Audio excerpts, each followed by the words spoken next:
Hi friends, welcome to Renna வீட்டு சமையல். ரென்னா வீட்டு சமையலில் இன்றைக்கி ரொம்ப சுவையான ஹெல்த்தியான அவரக்காய் பொரியல் தான் பார்க்க போகிறோம். சாயத்தோட கலந்து சாப்பிட்றதுக்கு இந்த அவரக்காய் பொரியல் ரொம்ப சூப்பராக இருக்கும்.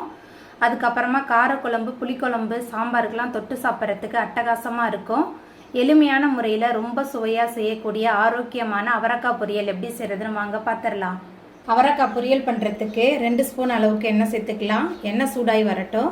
எண்ணெய் சூடாகி வந்துட்டு இதில் கடுகு, உளுத்தம்பருப்பு போட்டுக்கலாம். கடுகு உளுந்து நல்லா பொரிய ஆரம்பிச்சிருச்சு. 2 காஞ்ச மிளகாய் சேர்த்துக்கலாம். கூடவே கொஞ்சமாக கருவேப்பிலை, அதுக்கப்புறமா பொடியாக நறுக்கின 15 சின்ன வெங்காயம் சேர்த்துட்டு நல்லா கலந்து விட்டு வதக்கி விட்டுறலாம். சின்ன வெங்காயம் நல்லா வதங்கி வந்துருச்சு. அதுக்கப்புறமா நார் நீக்கி பொடியாக நறுக்கி வச்சுருக்கிற அவரைக்காய் சேர்த்துக்கலாம். அவரைக்காய் சேர்த்துட்டு கலந்து விட்டுறலாம்.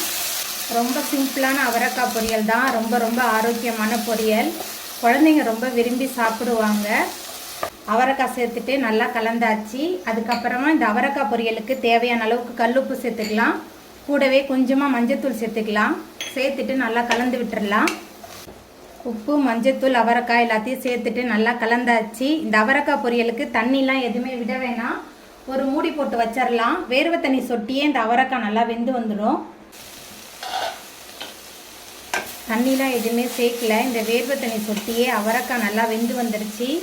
அதுக்கப்புறமா இதில் திருகி வச்சுருக்கிற தேங்காய் சேர்த்துக்கலாம். தேங்காய் சேர்த்துட்டு நல்லா கலந்து விட்டுடலாம். தேங்காய் துருவல் சேர்த்துட்டு நல்லா கலந்து விட்டாச்சு. ரொம்ப சுவையான அவரைக்காய் பொரியல் சூப்பராக ரெடியாகி வந்துட்டு இப்போ அடுப்பை ஆஃப் பண்ணிடலாம். அவ்வளோதாங்க, ரொம்ப சுவையான ஆரோக்கியமான அவரைக்காய் பொரியல் சூப்பராக ரெடி ஆகிட்டு. இந்த சுவையான அவரைக்காய் பொரியலை நீங்களும் உங்கள் வீட்டில் செஞ்சு பாருங்கள். இந்த வீடியோ உங்களுக்கு பிடிச்சிருந்தா லைக் பண்ணுங்கள், ஷேர் பண்ணுங்கள், கமெண்ட் பண்ணுங்கள், சப்ஸ்கிரைப் பண்ணுங்கள். அப்படியே பக்கத்தில் உள்ள பெல் பட்டனையும் கிளிக் பண்ணிடுங்க. நன்றி.